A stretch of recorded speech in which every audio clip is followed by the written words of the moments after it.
আসসালামু আলাইকুম। আমাদের মালদায় যেরকম মহিতের মাইক খুলে নেওয়া হচ্ছে, খুলে নিচ্ছে।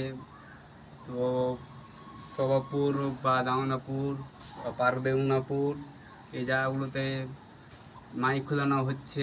কেন মাইকটা, কেমন মহিতের মাইক খুলবে? মহিতের মাদ্রাসায় কেন মাইকটা খুলবে? আপনারা ভিডিওটা আগে দেখেন আমাদের গ্রামের, তারপর আমরা কিছু বলছি।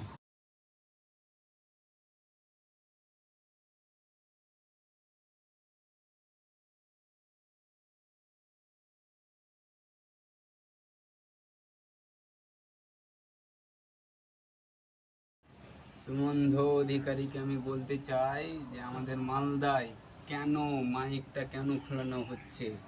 মালদায় সবাপুর, দাউনাপুর, পারদেউনাপুর এই জায়গাতে কেন মাইকটা কেন খোলানো হচ্ছে? আমরা তো মুসলিম মুসলিম ভাই ভাই হিসাবে চলি। আমাদের সাথে চেন্নাই খাটতে এসছে 15 জন, সবই তো হিন্দু খাটতে এসছে আমাদের সাথে। তো আমরা যদি ওদের সাথে খারাপ ব্যবহার করতাম, তা আমাদের সাথে কি সরিয়ে আমাদের সাথে বিদেশ কাটতে আসতো? আপনি বলেন, আপনি কেন মাইকটা খুললেন না? ওদের যেরকম পূজাতে মাইক বাজে 7 দিন বা 5 দিন ধরে কীর্তন হয়, হয়, আমরা তো একবার বলে নিয়েছি কীর্তন বন্ধ কর বা বন্ধ কর।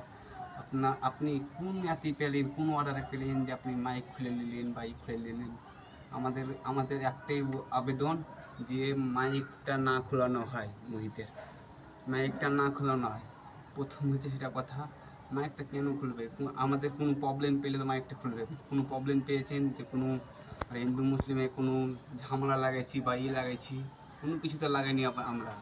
তারপর কেন আমাদের মাইকটা কেন খুলছেন? সুমন্ত অধিকারী, আপনাদের কাছে এটাই আবেদন যে আপনারা একটু ঠিকভাবে দেখেন কি হচ্ছে কি না হচ্ছে, একটু একটু করে দেখেন, যে আমাদের একটু ব্যবস্থাটা করেন যেন না খোলা হয় আমাদের মোহিতের মাইক। একটু এটাই আমাদের কাছে আবেদন, আপনাদের কাছে এটাই আবেদন।